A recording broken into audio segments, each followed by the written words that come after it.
Okay, so sharing this recipe is like giving you a drop of my heart because it is genuinely my very favorite meal. Listen, I enjoy all my food. I do. I refuse to put anything in my mouth that is not good and enjoyable. This, though, just carries a very special place in my heart because it's just so good. You get to dip them and then dip them again. And it's just, what is it about the activity of taking something and dipping it into a creamy like sauce and eating it that is just so darn satisfying and enjoyable? I don't know, but here I am making carrot fries, and I cut them to be thin because I like them to cook fast. Mama doesn't like to wait long for her lunch. I've also never called myself Mama, and I'm never doing that again. Instant regret. Anyway, moving along, pretending that didn't happen. I lay them out on a baking sheet with parchment paper because I also don't like to clean, and if I can avoid it, I will.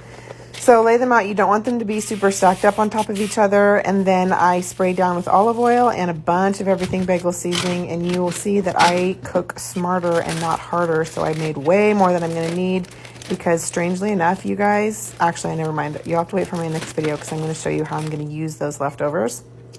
And it's going to be even better than this meal. I know I said it was my favorite, but I forgot that there's one more that I like even more. This is going to be my protein. I almost lost my life getting these out, but I didn't. It was in service of my stomach, so it would have been worth it, but all is well. And that pan is going to be the death of me, and I'll tell you why here in a second, but here's my cheese. This counts as the rest of my protein because as I started to say, I think, now I can't remember, I eat a men's size protein for bright line eating because of my workouts. And this is going to be the death of me. I can't, I'm mad that I recorded it. Now just watching it is triggering those feelings that I was feeling earlier because I dropped my pan and it's not round and now the lid doesn't fit. Anyway, I added some time because the fries weren't not to the crispy level that I needed. And here you're going to see me making the sauce that I'm going to dip them in. I equal 1 ounce of these 2 items equaling my fat. So I've got sriracha mayo and then special sauce by Sir Kensington. And then the remainder is just 2 ounces of whatever hot sauces I feel like using, as well as jalapeno juice and salsa.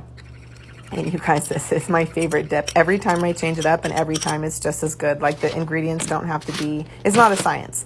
So there's my fries done. I'm going to plate 10 ounces of them, and it's going to be one of the most beautiful things you've ever seen in your whole life. It's also going to taste like one of the most beautiful things you've ever tasted in your whole life.